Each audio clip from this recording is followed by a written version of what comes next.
trying to see, and we have Councillor Johnson, who is on a leave of absence.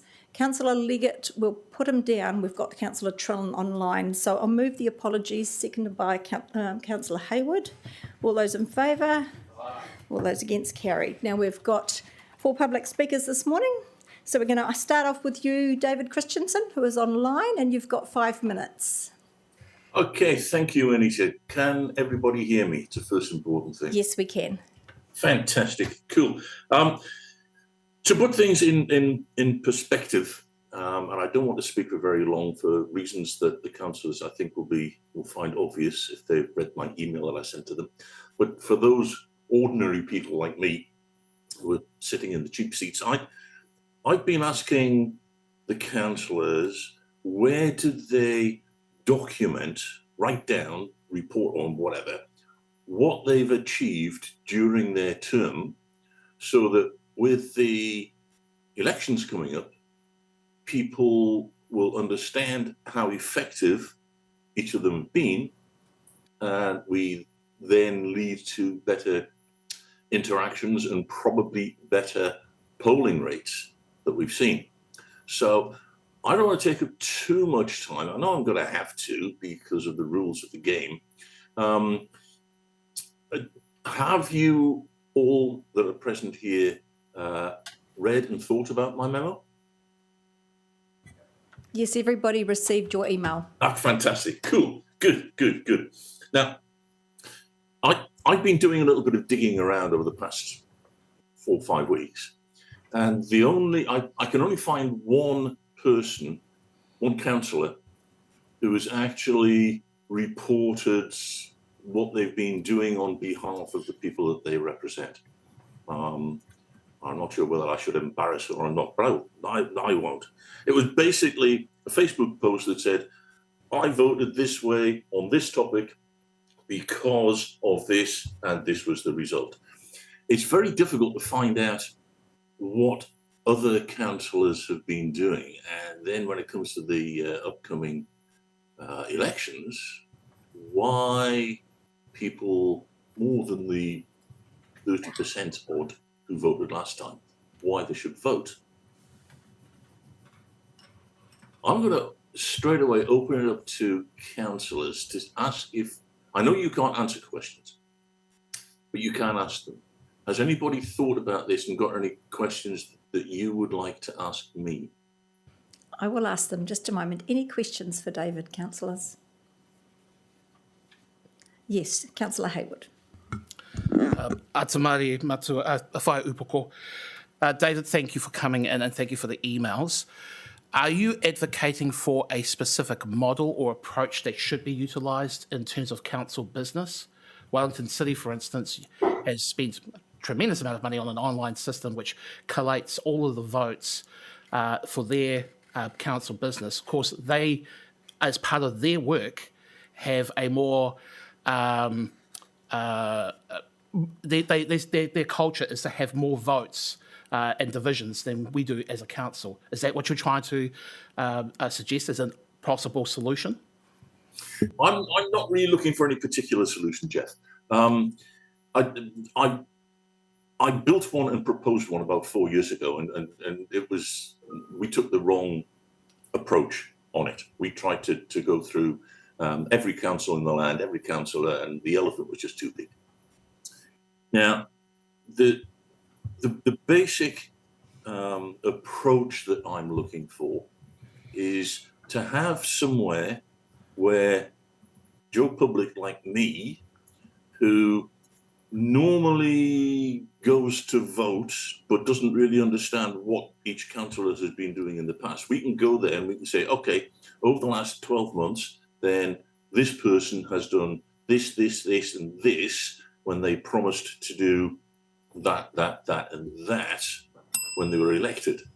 Now, as far as I am aware, LGNZ is now looking at the that, and that in terms of revamping the approach to selling yourselves during an election, and how you document that. And I think there's suggestions about you making videos as well.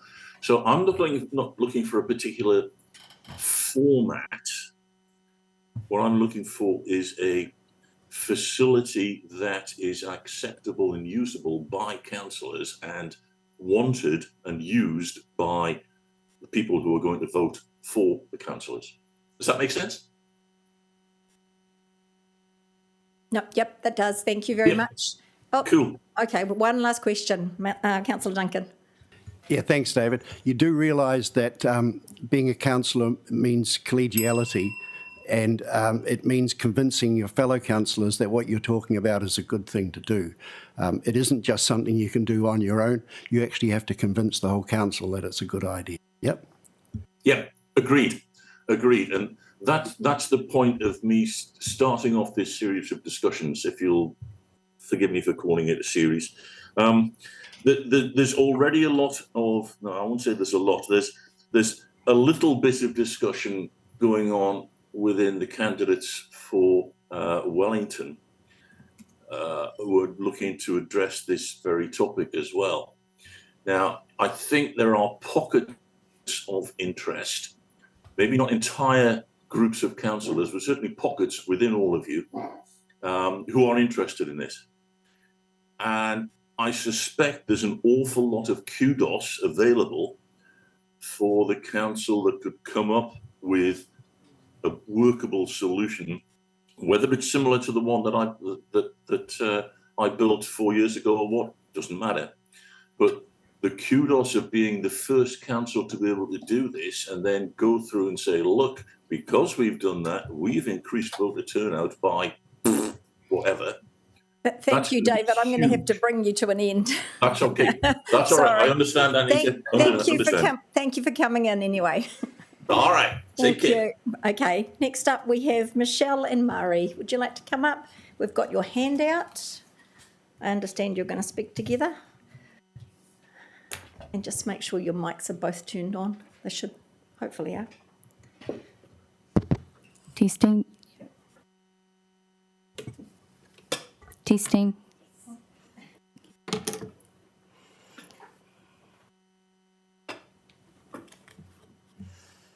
Right.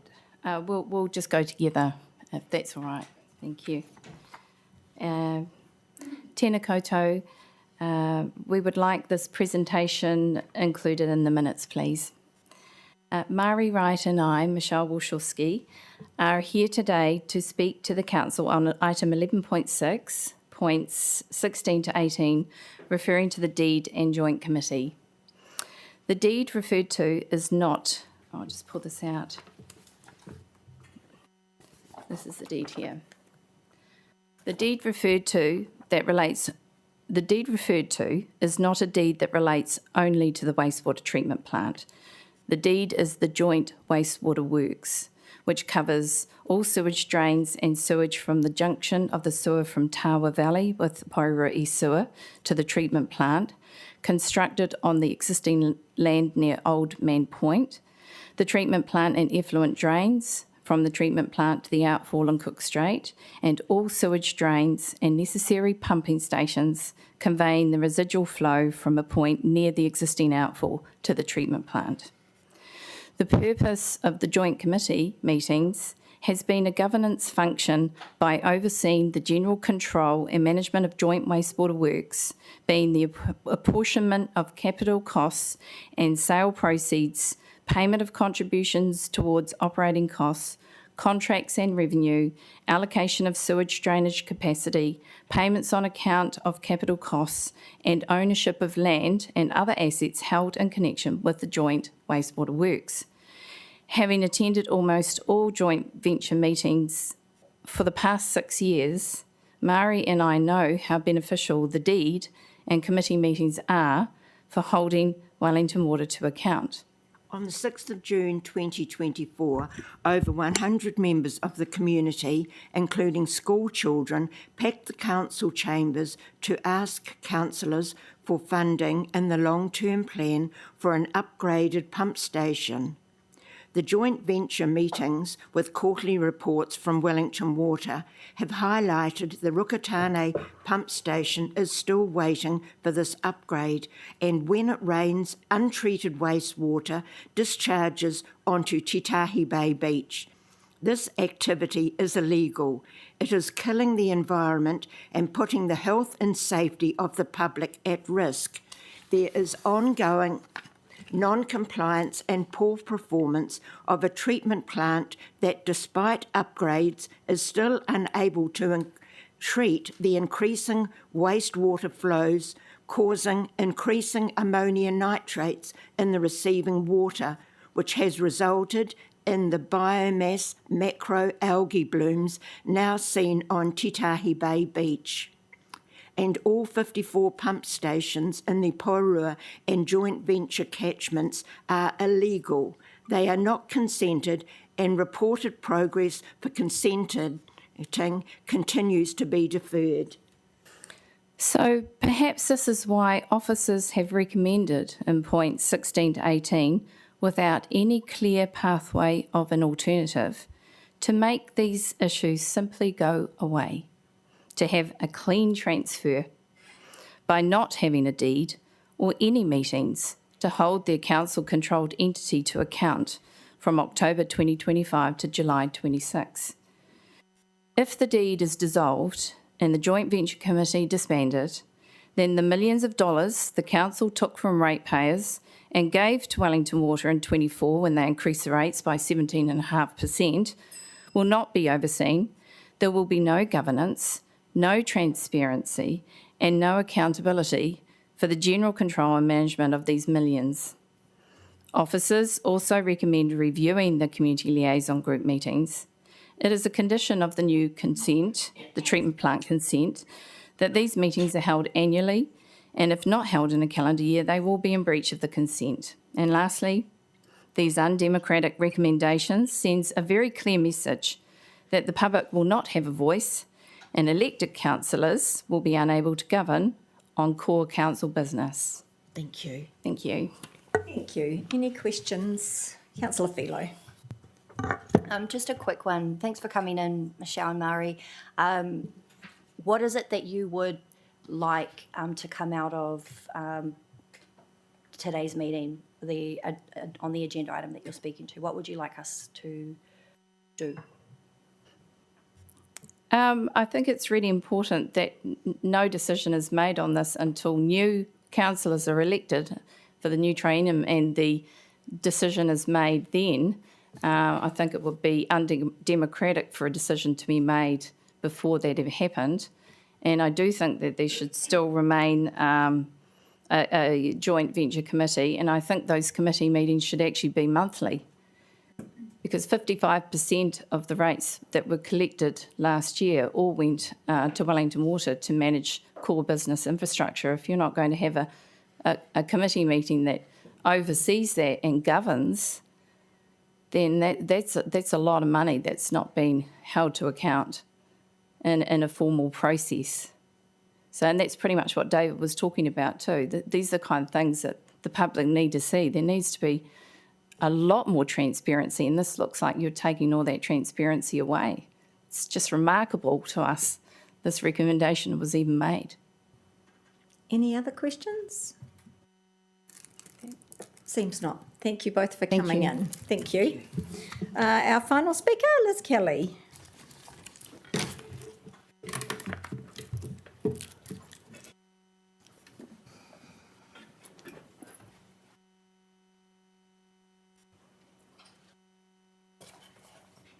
You got 5 minutes and 4 if you want questions. Cool, thank you. Oh, let me just get this. Tēnā koutou katoa, ko Liz Kelly tōku ingoa, just in case you don't know. Anyway, thank you for the opportunity to talk to you today and to talk to you on the item on your agenda, well, through your minutes, about amalgamation. National signals suggest significant structural changes are under consideration, and recently the Prime Minister, Christopher Luxon, has floated the idea of disestablishing regional councils as part of a broader local government reform. And then MP Shane Jones has pointed out that recent reforms to the RMA Act will leave regional councils with few remaining responsibilities. So in this context, it would be short-sighted to ask residents only about amalgamating councils when an alternative model may offer more local control, efficiency and long-term sustainability. The Greater Wellington Regional Council receives significant public funding annually to deliver regional functions. Their total operating budget is $386 million.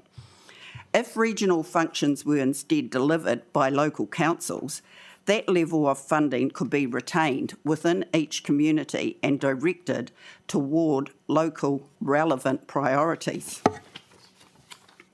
Direct control over restoring and protecting Te Awarua or Porirua Harbour, as well as more effective environmental management shaped by local knowledge, improved alignment between public transport delivery and community need, and faster community-driven emergency and resilience planning.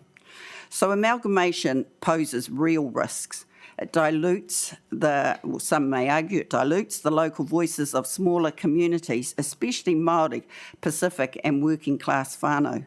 Centralising power potentially moves decision-making further away from people it affects, and undermining local responsiveness, identity and connection. And the Christchurch earthquake is a really good example of what happens when we do that.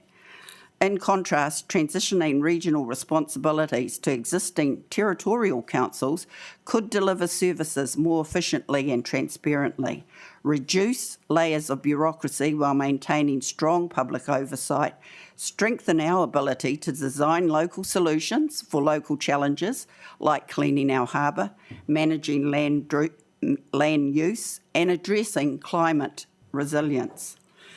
So if Council proceeds with consulting voters in 2025, I strongly recommend offering two distinct options. One, amalgamate with other Wellington Region councils, or two, support the disestablishment of regional councils with their funding and functions redistributed to local councils, preserving local voice and empowering communities to take control of delivery and oversight. This is a fiscally and democratically stronger alternative and gives voters a meaningful say in the future of local governance. In conclusion, I respectfully request that Council 1 delay putting forward an amalgamation question until national reform proposals are clarified, or 2, proceed only if both options, amalgamation and regional disestablishment, are included, allowing a full and fair community choice. Thank you for your time and consideration, and I've provided 20 hard copies of my submission and respectfully request that they be included in the official meeting minutes. And also to note that I've included as an attachment for reference only a summary of the current roles and functions of Greater Wellington Regional Council, but I don't intend to speak to that, but I hope it supports the context of my submission. Thank you. Any questions? Councillor Hayward. Kia ora, Liz. Thank you for coming in and giving a considered position with regards to the broader issue that amalgamation take. One of the roles that Greater Wellington hold currently is enforcement of the existing resource consents. Say what you will about their enforcement and investigative performance, but that is their role. If regional councils' responsibilities are devolved down to local councils, do you believe that actually would give just as a robust ability to monitor resource consents, or does it perhaps create more conflicts of interest when it comes to the performance of council-owned assets and their connection to those resource consents? Oh, thank you. I think that's a good question. And I actually believe that it is better, because if the control of the resource consent is managed locally, that's managed locally by those with a vested interest to ensure that resource consented meet all of the requirements. So if there are breaches, you all live where around water, and that's the example that comes to my mind. you'll be able to address that rather than what happens right now is there's really a long, confluted process that incorporates not only Greater Wellington Regional Council but Wellington Water and Viola. Yep. Thank you for that. Taking your answer with regards to vested interests, the enforcement of the resource consents requires the presence of natural justice to the applicant and the holder of the consent. How would it work if a council is now going to be, under the model you might be suggesting, to be both the enforcer and the defendant? Where does natural justice apply in that context? So that's another good question, Councillor. And I think the answer to that is essentially around what Shane Jones is now saying, that the changes to the RMA Act are going to actually leave them very little to do, particularly given that's a big aspect that what I believe is going to be taken from them anyway. Does that help? It does. I'm happy. I think we're probably going to have this conversation offline. Yeah, but I do appreciate your answers. Thank you. And I appreciate you asking the question because I do think it is something that I really would like council to consider. And thank you for your time. Thank you for coming in. Okay, any conflicts of interest declarations, anyone? Looking online? No. Any notification of, I've had no notification of extraordinary business. So confirmation of minutes from the 29th of May. I'll move it. Who's going to second? Councillor Duncan. Any issues with that one? All those in favour? All those against? Carried. Mayor's report. It's been a bit of a tough month for people in Porirua. We've had Lynn Thomas, who was Conan, who served as a councillor from 92 to 98. She was in the Pauahata Nui ward, passed. Adam Vardy and Jane Edwards. So there's been a lot happening in our community, which has been really sad for those people. The number of events, we've had the Pacific Night Market. We've got another one coming up this Friday to remind people. Plimerton Arts Society Art Exhibition. The Climate Change Group from Ngāti Taua, and they're going to come and present at the next full council with their document for us. I've asked them to come. We had the Saints at the arena, Saints basketball, Samoan flag raising, and the Bishop Viard Ava ceremony, which Councillor We Happy did for me, and the 63rd Independence anniversary that we both went to. We obviously had Love Local, Plimerton Midwinter Dip, so many events. There's too many listed, I think people can read them online. AGM from Porirua Brass Band, the blessing of 14 new homes in the east. We've had the dress rehearsal for the Kapahaka, where Aotea College went on to win, which was really good. And there's a list of other events there. So we haven't got taku today. We've got no petitions. So committee recommendations. I'm going to take all three. I think Councillor Leggett, you are probably the last one. Were you the 15th of May, 5th of June, 12th of June? You or Josh? I'm happy to move those, Thanks, Mayor Baker. Josh. Yep. I move that Council adopts the committee recommendations of Te Puna Kororo on the 15th of May, the 5th of June, and the 12th of June, 2025. Thank you. Seconded by... Thank you, Councillor Ford. Any changes on any of those? No. Okay. All those for? Aye. Those against? Carried. So we move to, we've got a change of order, standing order 9.4. We're going to consider 11.4 rates policy update before 11.3 annual plan. But to start with, we're going to the hearings for Lyttelton Avenue Carpark. We have got one submitter, Sean Edwards. Would you like to come up, Sean? You've got 10 minutes. The bell will go at 8 for questions. I wonder if I could... hand those out? Mayor Baker, Sure. Yeah, thank you. That would be great. So, sorry, Sean, who have you got with you? So I've got Fenway Hill. Yeah. With me. Kia ora, I'm the Environment Operations Manager for the Regional Council. Thank you. Mawhenui Hill. Yeah, so thank you. I'll let those go out. So thank you, Mayor Baker and councillors. My name's Sean Edwards. I'm the lead engineer of flood operations delivery at Greater Wellington Regional Council. I guess the determination we're seeking is that PNCC retains ownership of the Lyttelton Ave car park. The car park is used by us in flood protection activities. We do a lot of maintenance and use that car park to access the Porirua stream. Sorry, is your microphone on? Sorry, yeah, they couldn't hear you online, sorry. Okay. Could you start from scratch? Sorry, yes. So as I was saying, my name's Sean Edwards. I'm the lead engineer with Flood Operations Delivery at Greater Wellington Regional Council. Greater Wellington are seeking or asking that Porirua City Council retains ownership of the Lyttelton Ave car park, and we use the car park for maintenance of the Porirua stream.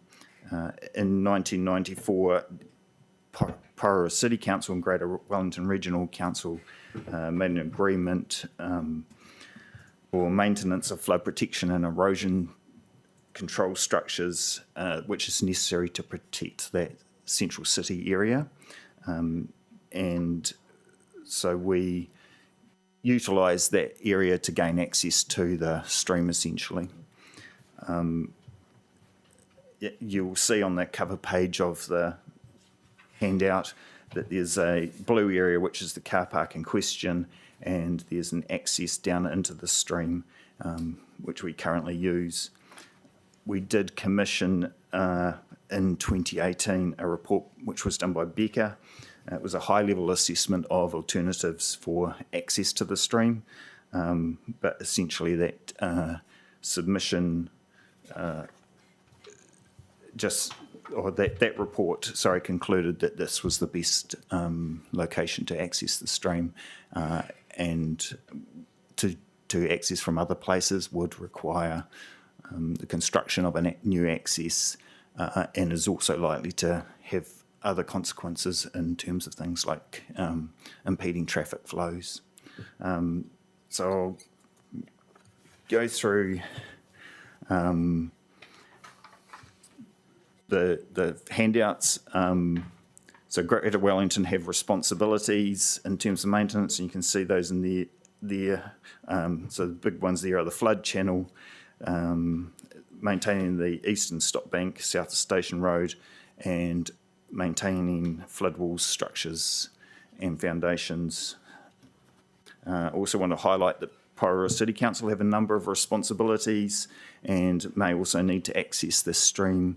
They have responsibilities in terms of our agreement that we have for landscaping, planting, amenity structures, stop bank mowing, and stormwater drainage and floodgates. And you also own a weir in that section of the stream. If you go to the plans view, you can see there those green call-outs on those two sheets, and those are stormwater assets that Porirua City Council own, and so there's a need for Porirua City to maintain those. Part of what Greater Wellington Regional Council do is maintain bed levels in the area, and that keeps those outlets clear so that they can function and stormwater can discharge to the stream. If you go to the photos, the next section, the reg section, one of the activities that we regularly conduct is some gravel extraction. The purpose of that is to maintain the bed level and thereby the channel capacity. So if we get a reduction in channel capacity, obviously that increases flood risk. That's probably the most common type of maintenance that we do. We do that every couple of years on average.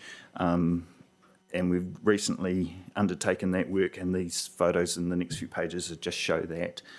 So generally we would excavate gravels from the eastern side of the stream and they're piled on the west, creating a bit of a causeway, which we then use to extract the out of there. You can see in those pictures there's a dumper being loaded, and that uses the access through the car park to remove those gravels from the stream, and then those gravels are stockpiled in the car park, and that's used so that we then load out from there.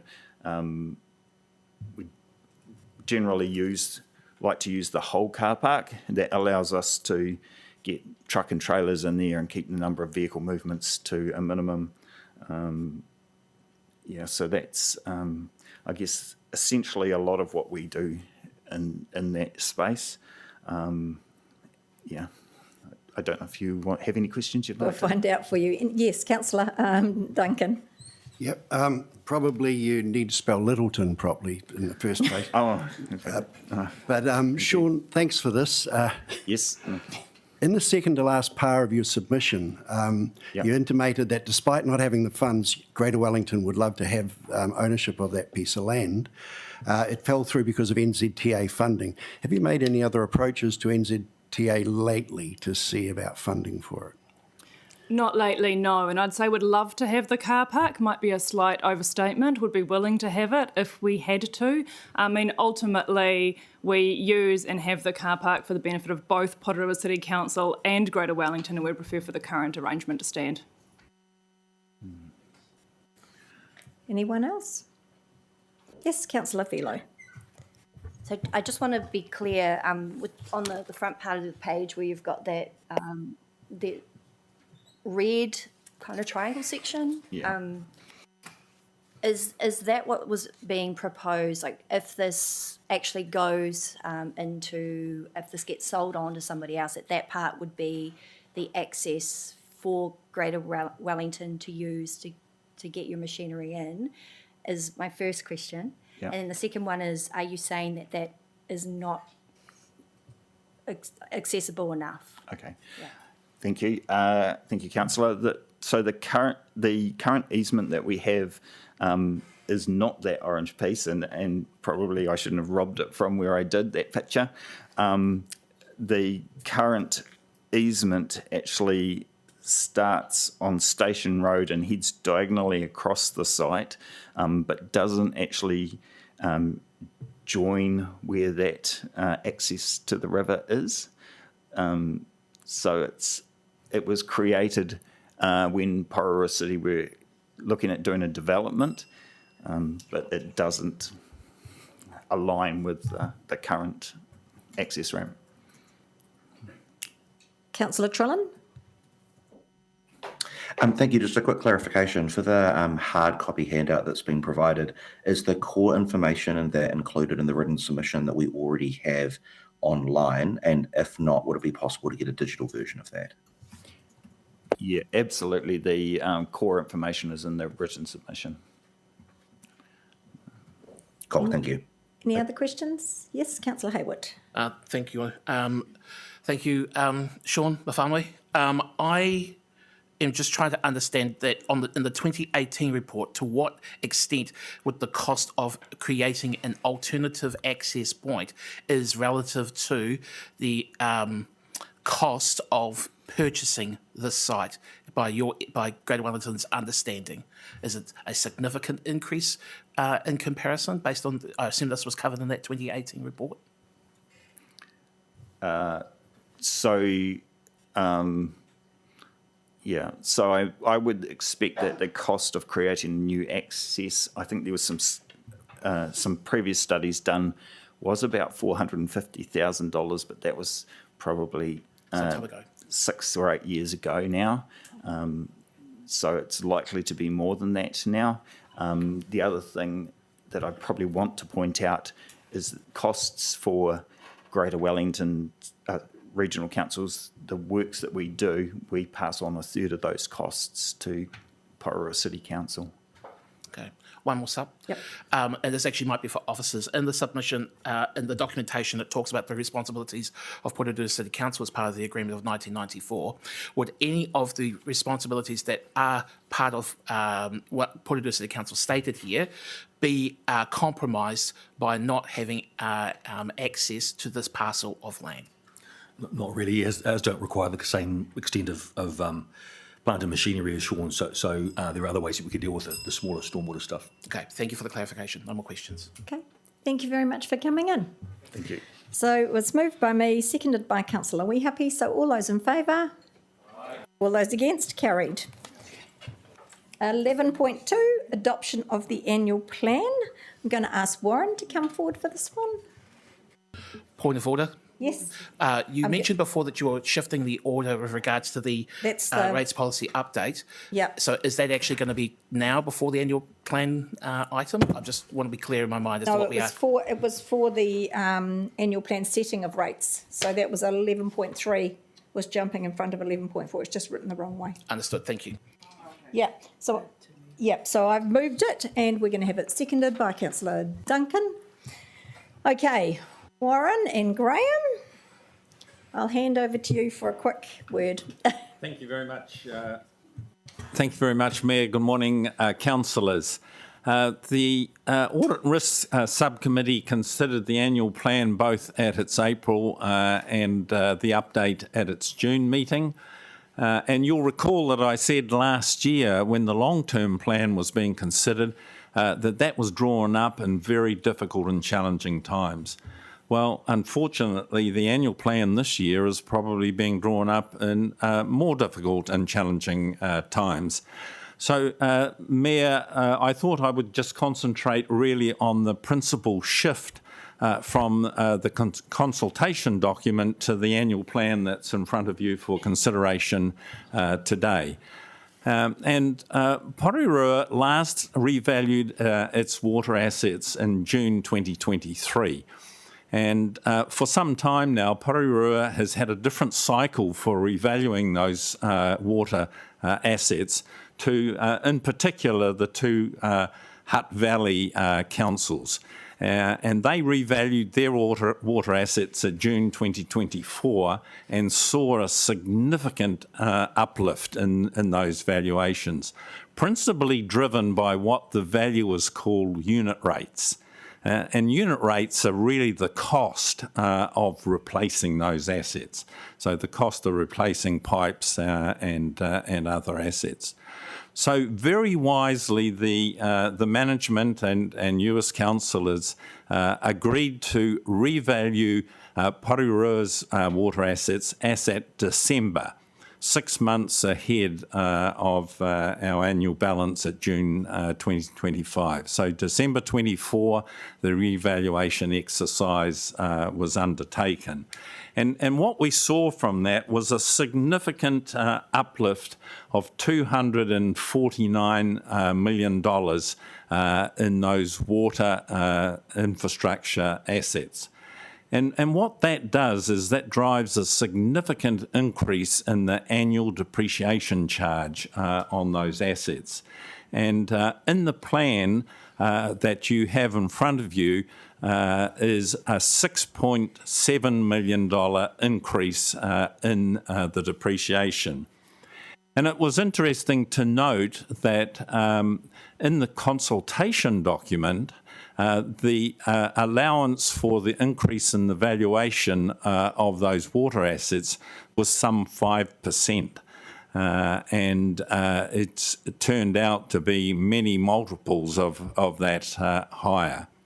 So the final point really I wish to make is that within the annual plan that you're considering today, the decision has been made not to seek from rate funding that increase of $6.7 million in depreciation charge for the 25-26 year.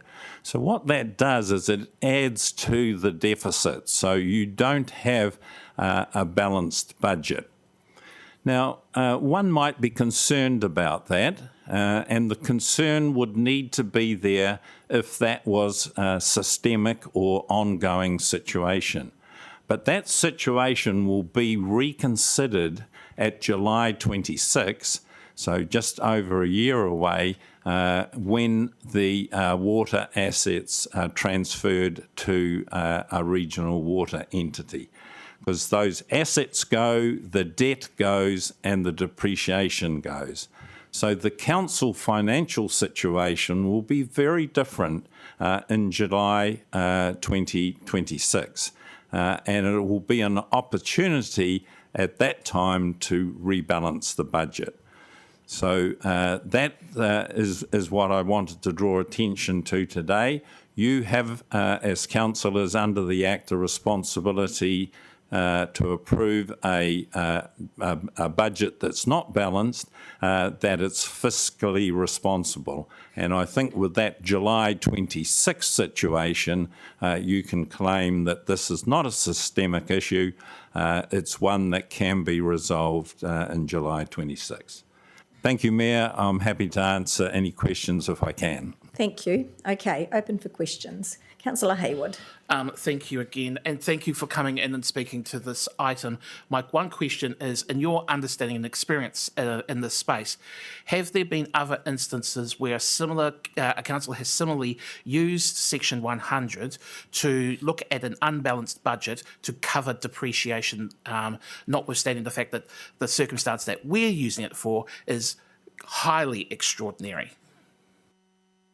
Thank you, Councillor Hayward. It is really interesting to note that the huge increase in the valuation of the water infrastructure assets is a situation that most, in fact, all councils across the country have faced. And that has driven much higher depreciation charges, and many councils now cannot meet that balanced budget requirement. As you're aware, with the water reforms, there's many different answers to that. I'm not sure how each individual council will deal with that. But the situation that you find yourself in with a hugely increased replacement or depreciated replacement cost of the water assets, therefore a larger depreciation charge unable to be funded from rates, is consistent with other councils around the country. Yep. Thanks for that answer. Do we as a council require to check in terms of the challenges of being able to say with our auditors that this is a robust process in meeting Section 100? Do we need to check that so as we are confident that that is also going to withstand their scrutiny? I'm not sure of that. Certainly what I can say is that the auditors are very involved in the valuation process, in checking that. They're in the middle of doing their work on that December 2024 valuation now. But management or chief executive may be able to add the specific requirements on Section 100. Graham's going to. I'll attempt to answer it. The annual plan is not audited. There's not a requirement in terms of auditing an annual plan. And as we've been through this is, we believe that the issue in terms of the balanced budget will come right in terms of the reset with the water reform. Thank you. No more questions. Okay. Any other questions from anyone? Nothing online. Yes, Councillor Philo. I've got two. Thanks for answering the other questions I had on the budgetary in the email as well. I haven't replied to that, but thank you.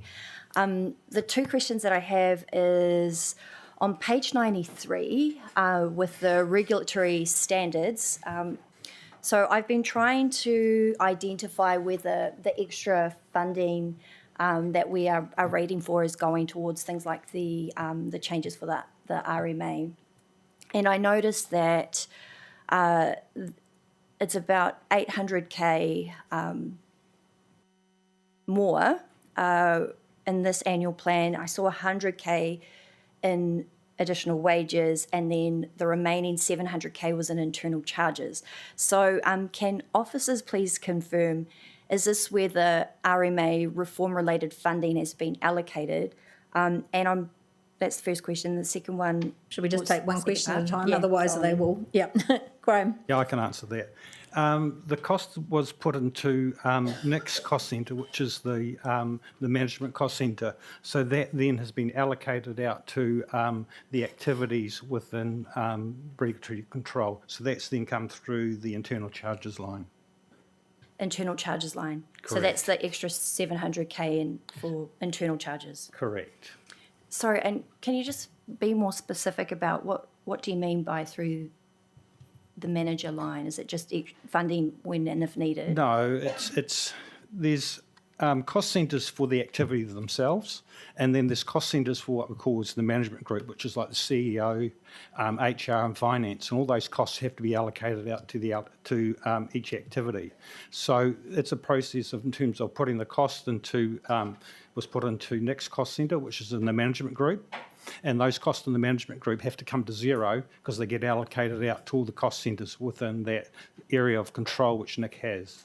So it was done through that way. So therefore we'll pair in the activities through the internal charge line. Okay. Sorry, I'm still not really that clear on. We can take it offline and have a briefing with you. I can show you. I get what the Yep. internal charges are in terms of corporate services and media and all that kind of thing. So, but yeah, offline sounds good. Okay, the second one was, I just wanted to come back to, at deliberations, I did raise questions around the renewal budget for Wellington Water, and just had concerns around the inflated pricing. And what I was told was the funding for them is not going to change, but we're going to get more for our money. So what I'm wondering is, how is it actually going to be measured? What does that look like in practice? How will we know we're getting more for our money? Mike? Very difficult to give you a kind of definitive, specific answer, Councillor, but we do. There are rates we use, and we can measure things kind of using quantifiable measures, but it's really difficult because every time you dig a hole, you don't actually know what you're going to find. So, if you find ground conditions, for example, can double the price of a job. So it's very difficult for me to give you a specific answer around that. But what we can do is we can ask Wellington Water to present back to us following the presentation they gave you a couple of months ago about how they intend to achieve better performance in terms of bang for buck. I'm sorry, it's such a complex area, I can't give you a nice, tidy, clean answer. Okay, Councillor Leggett.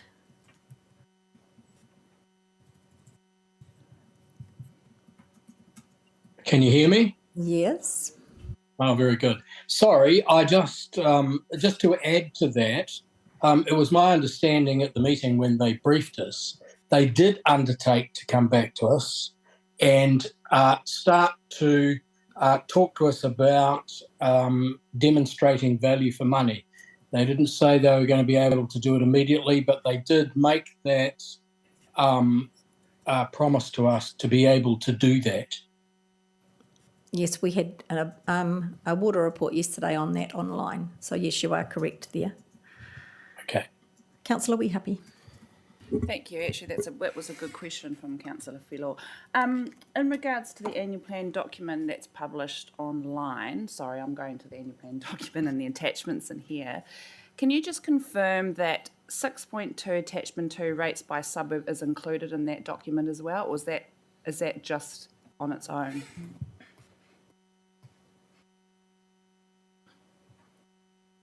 Okay, so what we've got is attachment 1, the actual annual plan document, and then 6.2 attachment 2 on its own is rates by suburb. That was an attachment, sorry, Councillor, that was an attachment for this meeting. Okay, so do you not think that that information would the community would be interested in, should be included in the actual annual plan document? Because to me, I think that information would be quite important. We can put it in. Yep. Is that okay? Yeah, no problem. Thank you. Because I think being transparent... I found it really interesting. Yeah, well, I think it being transparent around what actually you're paying and what you could be paying yearly or weekly would be incredibly helpful, because a lot of that document, people are going to read it and just go, you know what I mean? Just outlines. Yes, yeah. Wendy. Just to put a cautionary note around that, these are averages and it's called indicative rates. So it depends on the value of individual properties. So we do often, when we include this kind of information, get more questions because the people who are higher typically get cranky about it. So, as long as people are aware that it will, get Subject to people valuation interested. at the top, maybe. Yeah. But I think that's important because we do have the Wellington Regional Council rates included in our rates bill as well. So that actually breaks down what would be, what it would be from the Porirua point of view. And if we get questions, well, we get questions. But. Okay, any further questions? Nothing online. Okay, so it's been moved and seconded. I've got a comment though. You can make a comment. Yeah, okay. Look, it's not going to come as a surprise that I can't support this increase given my amendment. And it's not because I don't believe that work was done to reduce the increase. I just believe that we could have gone further. I still have concerns around how the depreciation funding's been used, and I want to flag that I'll keep pursuing that. Right now, the cash on hand is 1.825 million more than what we had in March, and that's not tagged to anything. So that is a surplus. That's 1.8% that we could have passed to residents. And I know the argument is that this will make the balanced budget look even worse, but we've just heard that it is a paper expense.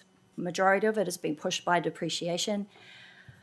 It isn't necessarily a cash flow problem, and that by 1 July the budget will be back in balance. So I don't think that is a good enough reason not to pass on any of those surpluses or savings to the people who are struggling.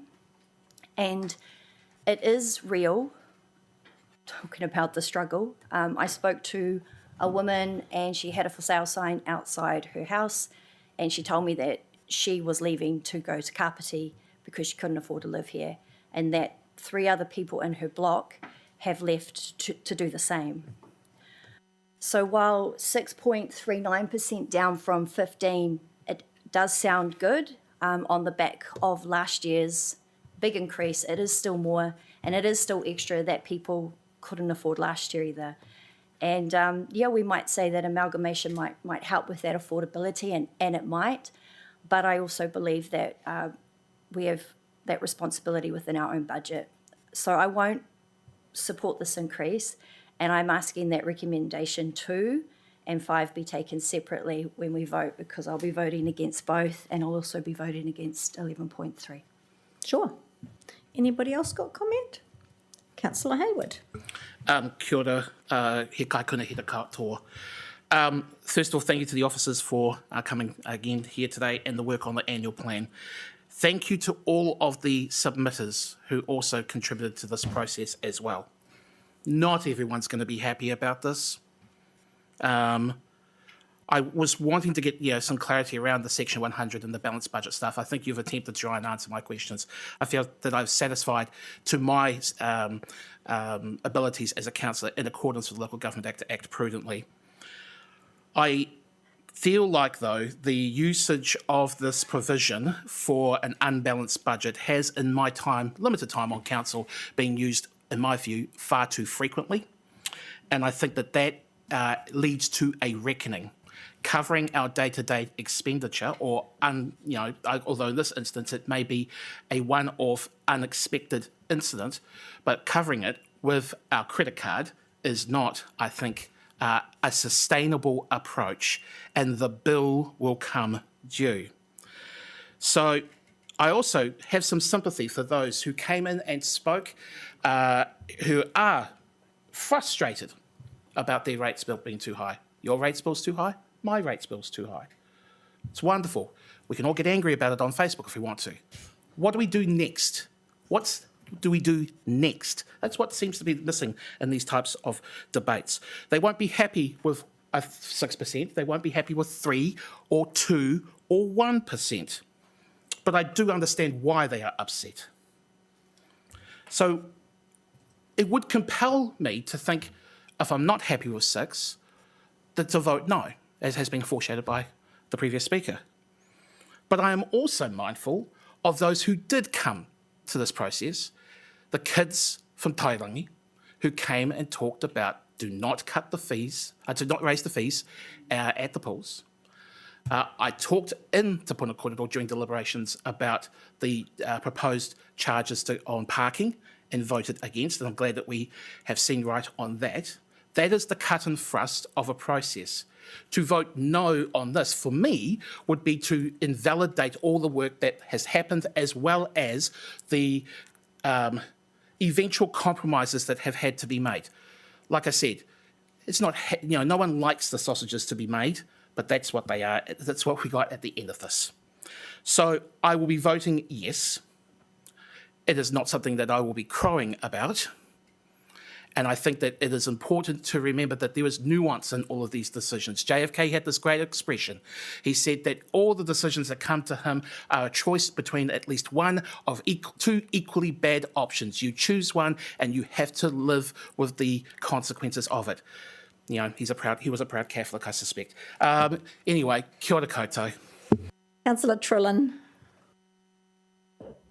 Thanks very much, Mayor Baker. Yeah, I won't say a whole lot other than just to reflect on the fact that this has been a difficult process and we can't control the circumstances and the situation that we're in, but we can control the process that we go through and the decisions that we decide to make. One of the things that we often hear from people when we go and talk to them about the process we've gone through with the annual plan, long-term plan, all of our budgets, is that we need to do things like go through and do a line-by-line review of everything that we're doing in relation to our expenditure, find efficiencies where possible, and make sure that we're minimising costs to deliver the best bang for buck. That's the main thing that we often hear from people. I have a lot of confidence that we have done exactly that through this process. So while I understand that people may not be happy about where we have landed, I think it's worth reflecting on the circumstances that we're in, the increases that we're seeing throughout the rest of the region and the rest of the country, and the work and process that we have gone through. And while no one wants to increase rates by 6.39%, I'm really proud of that robust process that we've gone through. And I'm confident that based on that process, this is the best that we can deliver without a meaningful reduction in services. And we've heard it loud and clear from the community that that's not what they want. So you just wanted to back up, I guess, the comments from Councillor Hayward. I'll obviously be voting in favour of this. I think it's been a really robust process. And I think we can be proud of the effort we've put in and what we have gone through to deliver as much as we can for our community. And ultimately, that's what we can do. And that's what we have done. So that's all I'd like to say on that. Thank you. Thank you. Councillor Leggett, is that your hand up or is it? Yes, Councillor Leggett.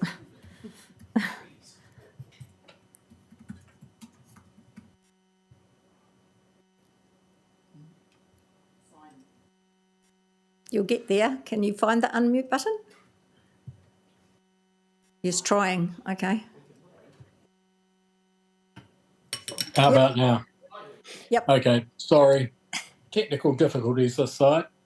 Look, I agree with Councillor Trillin and Jeff as well. I mean, I think this has been an incredibly difficult process, but a comprehensive one that we have all been through and agonised over to find efficiencies.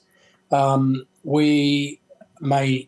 of us may not be happy with the final outcome, but I'm pleased that we have managed to settle where we are. I think we are being fiscally responsible, and I'm confident that that whole issue around balanced budget will be addressed in the future. I also, it's a message, I agree that where we are is not necessarily where we want to be, but the opportunity for a potential reset will be in the future after and when we get rid of transfer our water assets to the new water organisation. And I think that's where the next council, whoever may be on that council, will have an opportunity to have another look at this and look at some detailed things around going out to our ratepayers again around levels of service. So we can still have that conversation in the future. But I will be voting for this. Thank you. Councillor Ford? Thank you. I mean, let's be real. No one sits around this table wants to see an increase, and I think I've sat around this table for long enough to know that every councillor that's been on, including mayors, have not wanted to see an increase when it gets to this point. But we understand that decisions need to be made, and these decisions are never made lightly. I can't add any more than what previous councillors have said, but I think it would be irresponsible of me to sit here after voting certain projects across the table in my time and then say, oh no, I don't want to vote for this to get across. So I'm in favour of the paper. Thanks. Thank you. Councillor Duncan? Yeah, thanks for that. It's really hard to add too much to what's actually already been said. It would be very easy to vote no to this, to say, no, we don't want to do it, and then maybe put a TikTok up to say how clever we were doing that. I'm not keen on doing that. I think there's integrity involved in it, and so I'll actually be supporting us. We sit around this table every year and we go through these details, and every year we ask the officers to cut back what they're doing. There comes a time when actually you have to take responsibility for what you're asking them to do, and I think they do a damn good job, officers, and they've done really fine work bringing it down to the numbers we've got to, and I congratulate them on that, thank them for it, and I'll certainly be supporting this. Thank you. Councillor Waddle? Because we're all having a go, I think I'll leave the final word to Councillor Weehappy. What about me? That might be me. You can go before her if you'd like.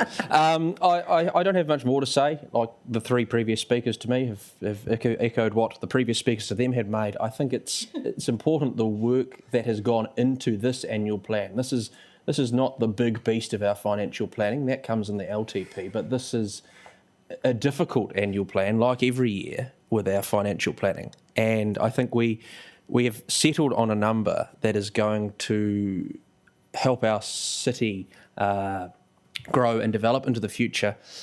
We go to our ratepayers and ask, what do you want to cut back? And they come back and say, just cut your rates. But they don't give us any definitive answers. We want really definitive direction on where to go. We came back with some solutions this year. Not much was in favour. In fact, more people come out and want more from the council. And quite frankly, happy to give more, but we've got to understand that comes at a cost to the ratepayer. And I think the 6.39% that we've landed on today, assuming we adopt it, is going to be is testament to the great work that's gone around the table in the last 12 months. And the next 12 months are equally important for the incoming council to get the amendment to the LTP right, and a good opportunity for us to really reset post the transfer of water assets. So I am happy to support today's proposed annual plan. Thank you. Councillor, are we happy? Thank you. I'll leave the final word to the Mayor. So this is why percentages are a little bit tricky to talk about, because our community and the general public don't understand that. And this is why I asked for the indicative table to be included so people have a better understanding of how much more they're paying, because that's it at the end of the week, right? We all need to know how much more extra we're paying and what we have to give and take. I think the message, though, to our community around this annual plan and the annual plan process is actually the most important, the message, and a balanced one at that. Thank you. Thank you. Yes, I am also supporting this. It has been a long annual plan. I think we've been out and we have asked people. I do think, like Councillor Liggett, that incoming council will have to take on a long-term plan and do line by line and check what it is we want and what it is we isn't. But that's when we lose water, and that's when the changes will come to the council budgets. So I'm happy. I'm not happy at the amount, but I'm happy with the work and the fact that we've worked together as a team. We've had our disagreements, but we've all got onto the same page. So I want to thank you all, councillors, for the work you've done, because I do appreciate it. And so with that, Councillor Philo, did you say number 3 and 5? It's okay. I'm going to put numbers 1, 3, 4 and 6. Is that how you wanted it? Was 2 and 5, was it, Councillor? Yep. So I'm going to put 1, 3, 4 and 6. So all those in favour? All those against?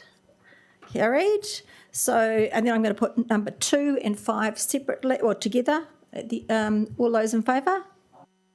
All those against? Councillor Philo, and we'll record those as. So that is carried. Thank you very much. So now we're going to go to the 11.4 rates policy update, which is the one we have taken out of order. So Graham, that is you. And I'm moving it, and it is seconded by Councillor Waddle. Do we want discussion? Do you want to have a discussion on this? Any points, or do you just want questions? I'll just take any questions. Any questions? Any questions on this from any councillors?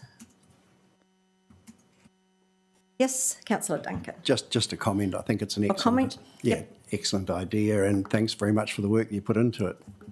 Thank you. Comments from anyone else? No. All those in favour? All those against? Carried. So 11.3, the annual plan setting of rates. Once again, it's you, isn't it, Graham? Any questions or comment? I'm going to move it, seconded by Councillor Ford. Thank you. Comments, anybody, or questions? No. All those in favour? All those against? Carried.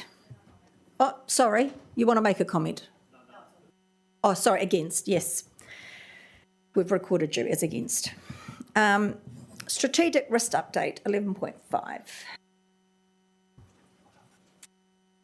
Who's covering that? You again, you again. Oh no, Phyllis.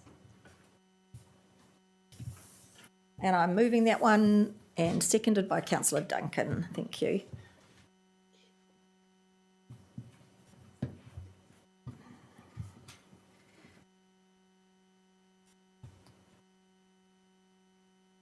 Okay. Okay.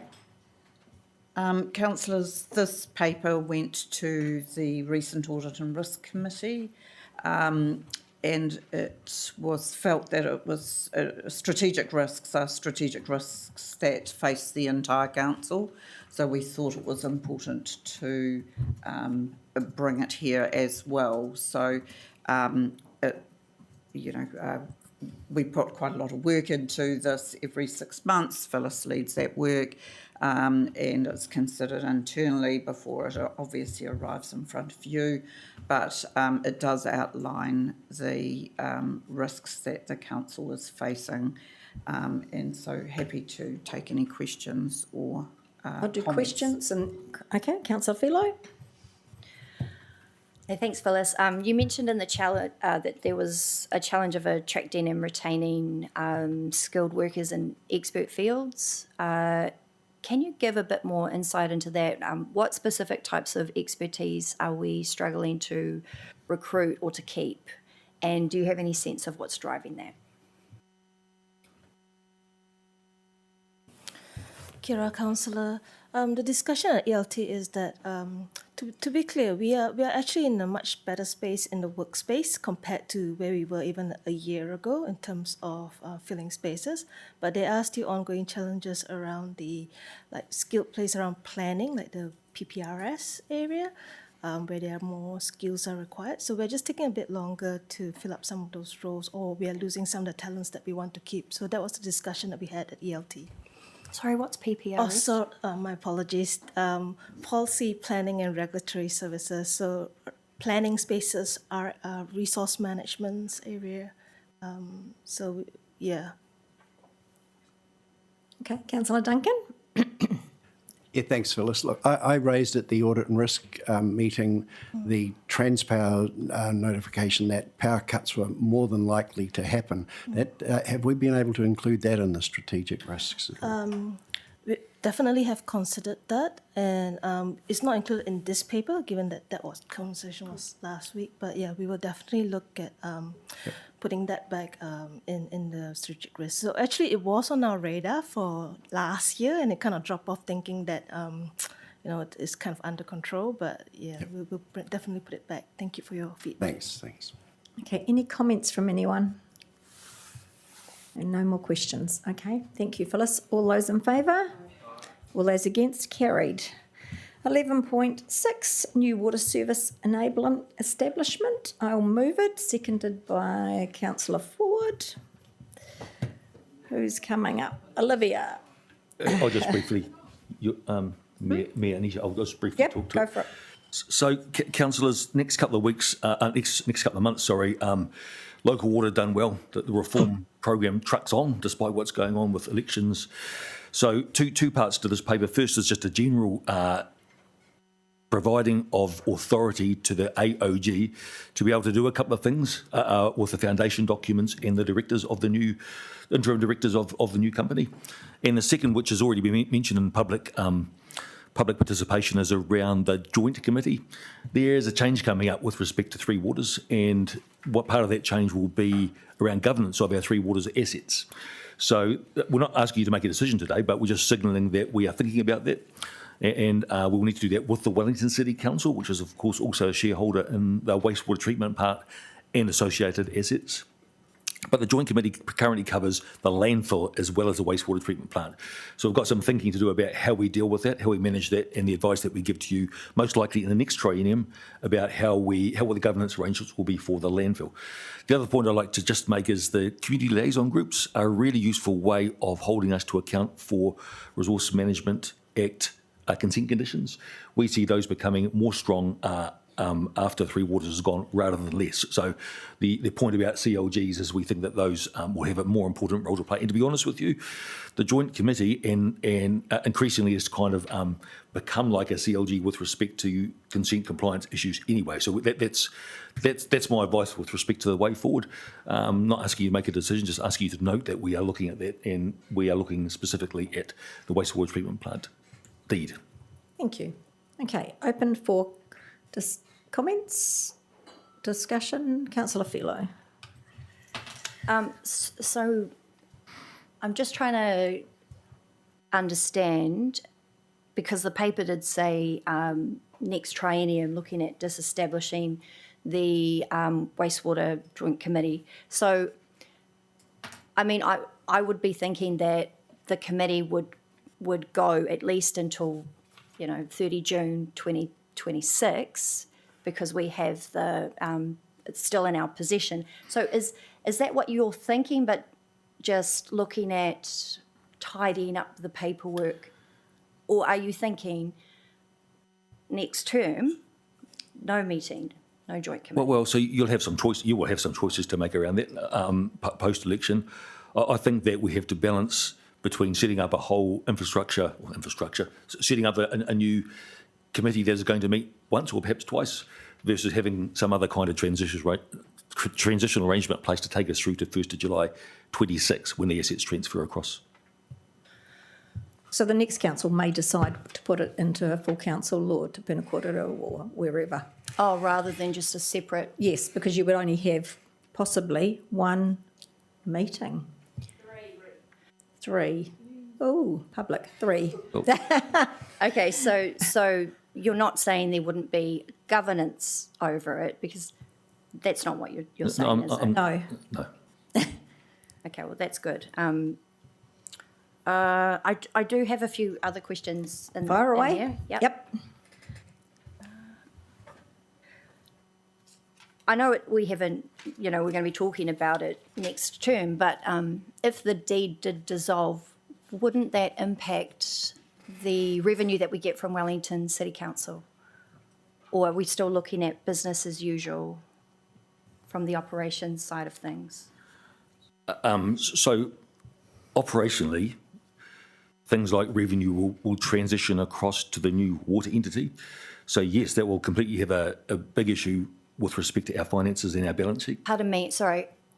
When would that happen, though? Wouldn't that happen 1 1st of July July. 2026? No, I'm talking about next year, this okay. financial year that we're, 1 July 2025 to 30 June. So we're still working through that. So 1st of July next year is the transfer date. But as the finance people will tell you, there are some issues with doing things in one big chunk. So the finance guys at the moment are working through how that will transition. It might happen over a period of time rather than on a specific day.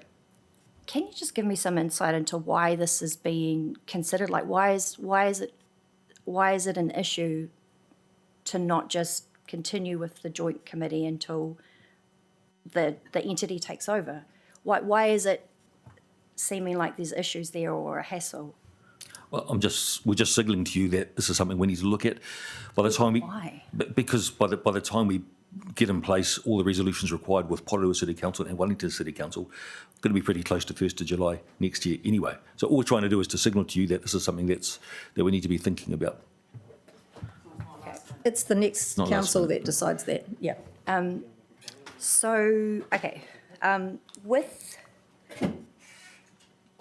With regards to 2C of the recommendations, I'm just wondering too, the first question is, who's the mayor's alternate for this role? Councillor Leggett. Councillor Leggett, okay.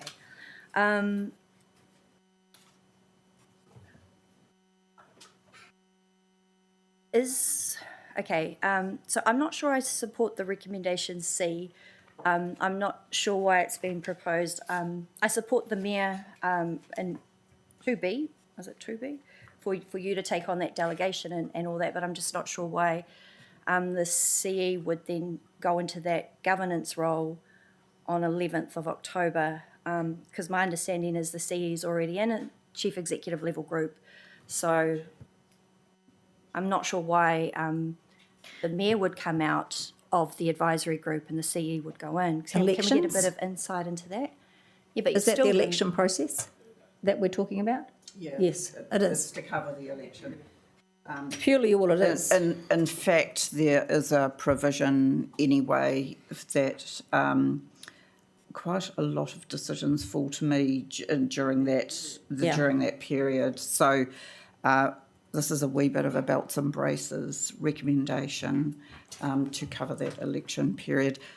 We're not really estimating very much to happen, though. I'm looking at Olivia here, but we expect all of the decisions really to have been made by then. And the advisory oversight group disappears, and a stakeholder grouping will be established. So it's, the reform program is not very well aligned with our election. In a perfect world, we wouldn't have elections smack in the middle of these kind of decisions, but we're just trying to kind of provide for all circumstances. Do you know if other councils across the region are also doing a similar recommendation like this, where every other council involved in the joint process is doing the same thing. Wellington isn't. I saw their papers. Have you read their this week. papers? Yeah. Okay. Wellington isn't. Seems odd when the other councils are. Which bit specifically are you talking She's talking about C. Yeah, C. 2C. It's probably just because, as Wendy's already noted, there is already technical cover, so we've chosen to take that belts and braces just in case specificity in this paper, but technically the CE's delegations are already covered during the election period. Another question? So just so I understand, Mm-hmm. the 11th of October is when you think the advisory group will be disestablished, but because from the 11th to when is elections, 20th? Well, the 11th of October is elections, and then you have 2 weeks before the new councils, or 3 weeks before the new council's sworn in. Okay, so it's while things are being, okay, Yes. I'm with you now, all right. Yep. Is that your questions? Okay. Anybody else? Comment? Sure. Councillor Hayward. Kia ora koutou. I want to tie together my thoughts about my vote on the record today. Water was the reason why I got on council in the first place. When your own whare almost floods and your neighbour's home does, because the infrastructure beneath us simply wasn't built or maintained to serve us properly, then you see firsthand what 40 years of underinvestment looks like. And once you've seen it, you can't unsee it. So I come to this decision as someone who has lived the consequences of inaction, and honestly, the city is over it too. Today we're being asked to support the formal development of a new jointly owned water entity alongside our regional partners. It's not a perfect choice, and there may yet be perils we cannot foresee. But we cannot cling to the shore, like those keyboard warriors or self-important bloviating bullies who get tied up in pointing figures and poking us behind hidden Facebook accounts, creating a wonderful world of mistruth where 2 + 2 = potato chips. They are not part of the solution. They are part of the problem. The status quo on how our water services are delivered in Wellington is nothing short of horrid, and those who are fighting to keep even a bit of the old regime are not acting in good faith. I know where we must go. Like my tupuna, who crossed oceans to build new futures, we must have the courage to push out because our people deserve better. This new entity offers us a chance to get things right, not just on pipes and pumps, but with our principles. That's why I put that amendment during Te Puna Kōrero to embed a set of foundation values that will guide our advocacy for a water charter. I want to thank you all again for supporting that kaupapa.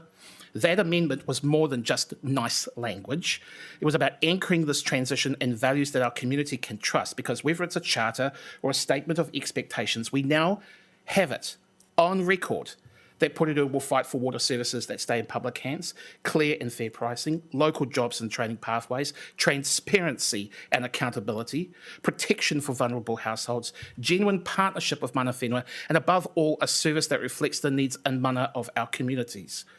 I know some might feel that they're losing control, particularly those who are concerned about no longer having a joint committee over the wastewater treatment plant with Wellington City. And look, I didn't run to be the last chair of that committee, and I don't mind a pay cut. But I saw what was coming. And that's exactly why I've pushed so hard for a water charter. Because we need consistency of oversight from the tap to the drain and beyond. And those who say, hold on to this, we can keep the old legal structures we have, ignores the ticking clock set by the national government. And if we wait till after the election, the minister's going to say, well, you've lost your chance to decide, and they're going to 100% not stop. This was covered in various materials to us on notice, and anyone who reads that material would have seen that as well. That is why I feel I can vote yes on this, because of those water charter principles. If we don't build that accountability now, we will regret it later. There is a line in the waiata that this council has embraced, and I think it speaks to the heart of what today's decision is really about. He rea te ora ki te taiao, he rea te tangata ki te whenua. Bind our well-being to the world around us, for it binds the people to the land. Water connects us, it carries our whakapapa, it nourishes our whenua, it reflects back to the choices we make as kaitiaki. Not every decision we make might seem like it has long-lasting consequences, but this one sure does. Today is but a part of a longer effort to keep fighting for our people. We owe that much, and to the generations who will inherit what we build or fail to. Kia ora. Thank you, Councillor Hayward. I couldn't have said it any better. And thank you for your chairing of that committee, because it has been excellent. Okay, any other comments from anyone? Looking online, no, everyone's quiet. Okay, so I'm going to move it with 2B, having my Councillor Leggett as the alternate written in there. So my seconder, are you happy to include that? Yes, you are. That was Councillor Ford. So all those in favour? All those against? Carried. Thank you very much.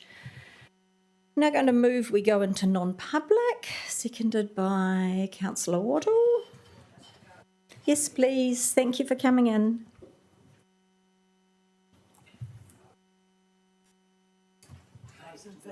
All those in favour? Against, carried. Sorry. So